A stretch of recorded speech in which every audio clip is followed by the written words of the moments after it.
We hear often, and it's a legitimate perspective, of the hardships we go through as gay Mormons, and I understand that and have told that story before, but I'd like to focus a little bit more on really kind of the blessings of coming from a Mormon background. And that's really come home to me a lot just in my current job with the Southern Poverty Law Center. And what I want to do is just give a really brief introduction to the center for those of you who might not be familiar with it, and then talk a little bit about the major case I'm working on, and then if I have time, just of a couple other highlights really quickly. And so this photo, for those of you who haven't been down to Montgomery, Alabama so far, is the church where Martin Luther King Jr. started his career, and this is basically on the same lot as where the Southern Poverty Law Center where I'm working is at. So you kind of look out the window and there's this church, and so the history is really incredible.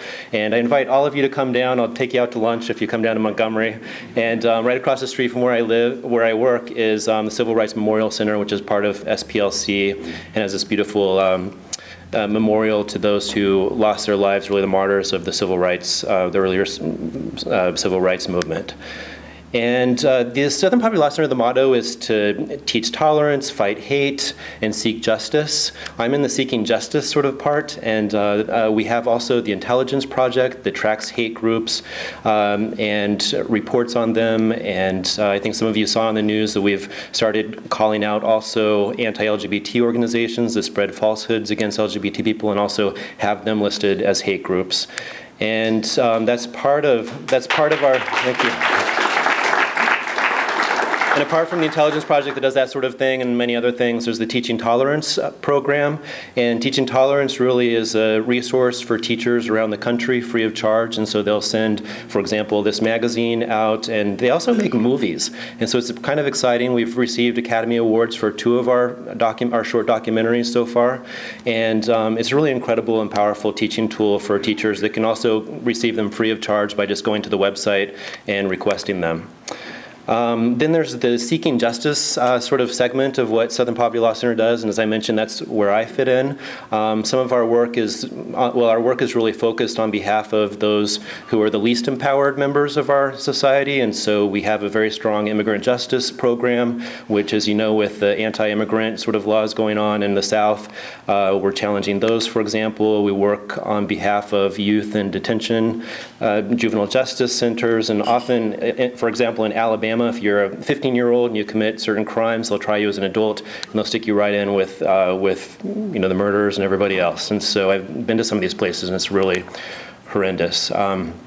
I think, as was mentioned in my intro, I was asked to come to the Southern Poverty Law Center to begin a brand new project for them, and that project is focusing on LGBTQ rights. And so I'm really honored to be the first attorney with the Southern Poverty Law Center to focus on that. And in our dinner conversations, we were talking about that really for success in our movement, we need straight allies, and I think that it's really important to have a civil rights organization that's established and that's worked in a variety of different areas of civil rights to also be joining this fight on behalf of LGBTQ folks.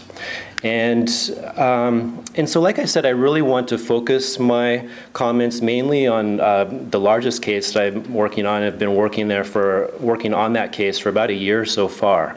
And so this is a picture of when we filed this particular lawsuit that was just about a month and a half ago in Anoka Hennepin. It's a school district in Minnesota, just about 30 minutes north of Minneapolis. And they're pictured as Kyle. He's one of our plaintiffs, and so this lawsuit was brought on behalf of first 5 and now 6 students in the Anoka Hennepin who are either current students or former students in the district. And what really caught our attention in Anoka Hennepin was a teacher. She gave us a call to our Teaching Tolerance program seeking help because this community had really was reeling from having lost a number of students to suicide. And in that one school district, 9, it says 8 here, New York Times reported 8, but really 9 students associated with the school district died by suicide within a period of really less than 2 years. And we found in our investigation that at least 4 of those were LGBT kids. And in the school district, here pictured as Tammy Auberg. She's been in the news somewhat. She lost her son, pictured there, Justin Auberg, and Tammy has really become a fierce advocate for the Safe Schools movement, is really a close friend and also just she's a mother, she's lost her kid, and so she's going to do anything she can to try to help prevent this type of tragedy to continue to reoccur. So again, here's another picture of Justin. And like I mentioned, there's 4 kids that lost their lives in Anoka Hennepin who were LGBT, and others that we're not sure whether they were or not.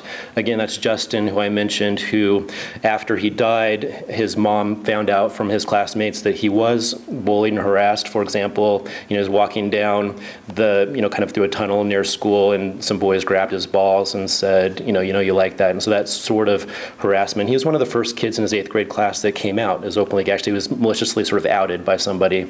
And that's when the harassment really started. The other picture here is Samantha Johnson, and she's another student in a middle school in Anoka Hennepin. And she identified as bisexual, and especially in her volleyball team, there were a couple of kids that would really harass her, say, you shouldn't be in the locker room with us, you should be in the boys' locker room, and they called her a freak, and all these sorts of things, and we also lost her.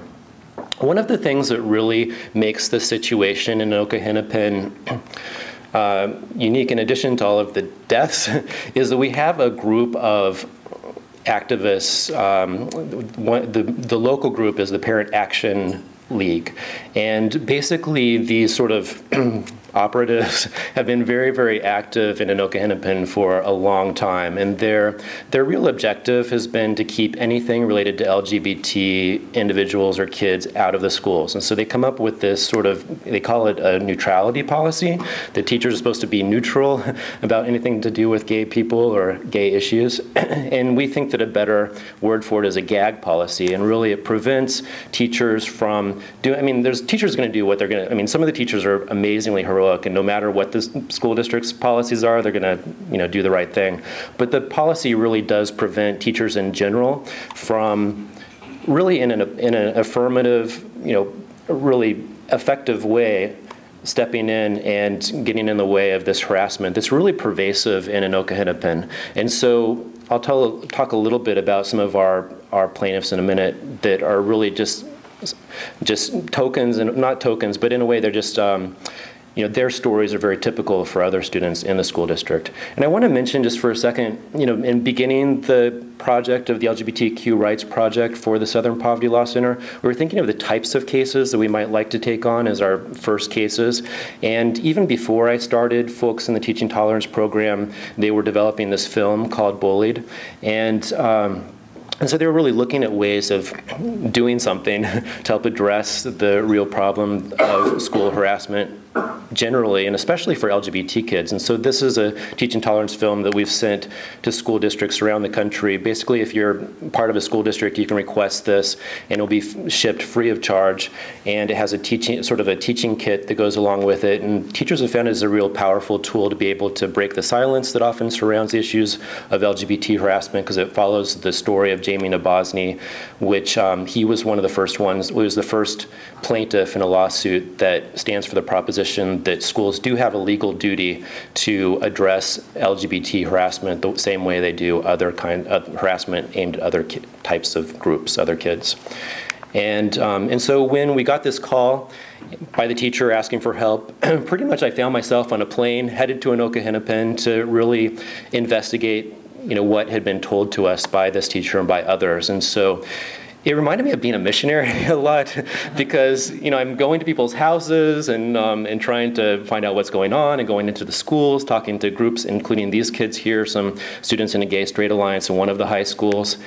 And it's worth mentioning just for a second that this school district happens to be, or a large part of it is within Michelle Bachmann's congressional district, and Michelle is actually a product of Anoka Hennepin. She went to the high school and the middle school there. I don't want to dwell on her too much, but she's been kind of in the news about this somewhat lately. There's sort of a case within a case, and so these two girls, Sarah and Des, they were high school students in Anoka Hennepin. So this came up kind of in the middle of our investigation of Anoka Hennepin. And basically what happened was they were told that because they were lesbians, they couldn't walk in this Royal Promenade in this great big school pep fest that they have every year. It's called Snow Days in their high school.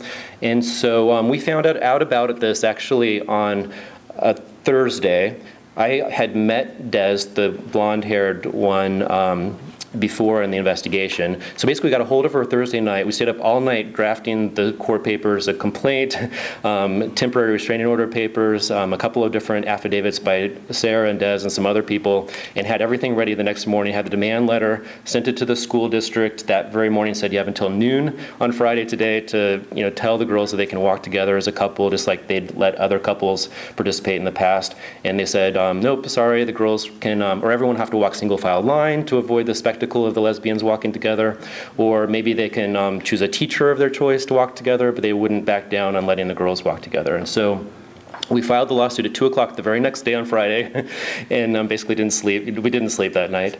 And then a federal judge was assigned to the case later that day on Friday. She had scheduled a court appearance Monday morning because the event was going to be Monday afternoon about 1:30 p.m.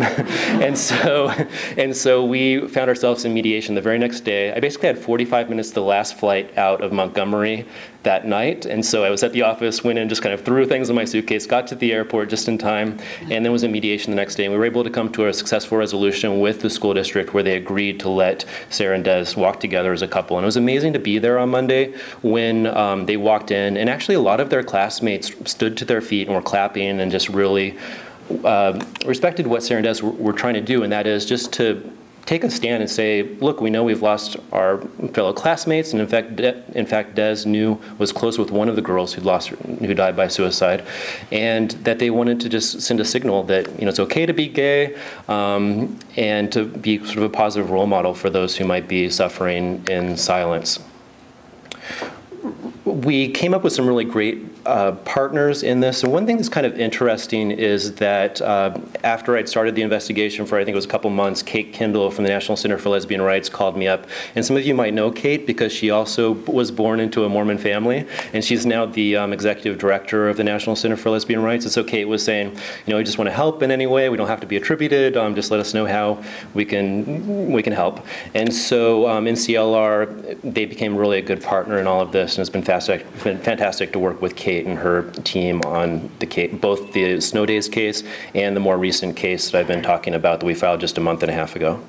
Another aspect to this is that we helped bring in the Department of Justice, and so they launched an investigation along with the Department of Education. And so it's really kind of bringing all of these different forces to bear on this really, profound problem in Anoka Hennepin. Part of our work, as advocates in LGBT rights area is really public advocacy and helping educate folks about this. And so the media attention has been really strong in this area. And one of the most in-depth treatments has been a CNN Presents piece that if you haven't seen it, it's pretty easy to search on YouTube.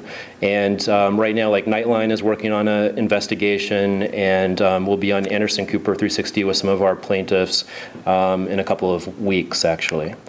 And so the interest, and there was a New York Times article just a few days ago on the front page, actually, of the lawsuit. So it's incredible to sort of get this sort of attention and the ideas that we're able to, raise awareness of the problems of LGBT harassment. And in fact, we heard that the case was mentioned on the Senate floor, I think the day after the New York Times article, in context of legislation that's trying to get through at the federal level. And so, going pretty quickly, here pictured is some of the photos from the New York Times article a couple days ago of our plaintiff's Kyle, who was, among other things, peed upon and when he was trying to go to the restroom.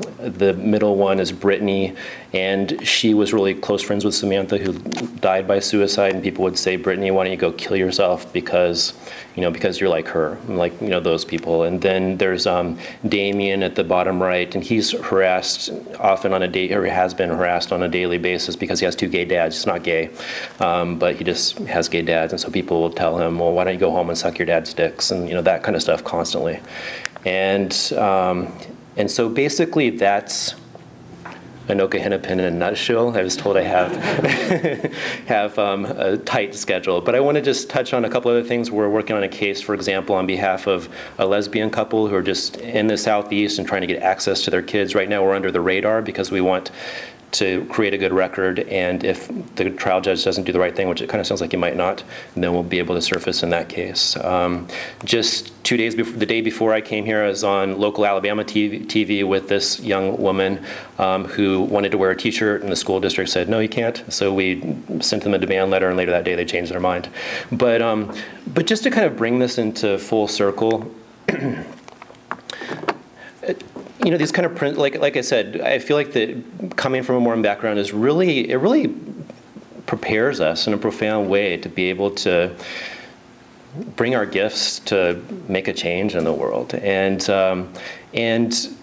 one of the things, I think that these principles, for example, with faith, one of the real aspects of my job is to sort of help these young people, like the ones pictured, to sort of take a step into places that feel really scary for them. Like Sarah in the last one you were talking about, I don't want to make a big deal about this, but really kind of helping give youth a voice. And it can be very powerful towards changing, really, you know, raising awareness in places like the Southeast and helping address problems like in Anoka Hennepin where we don't want other kids to die.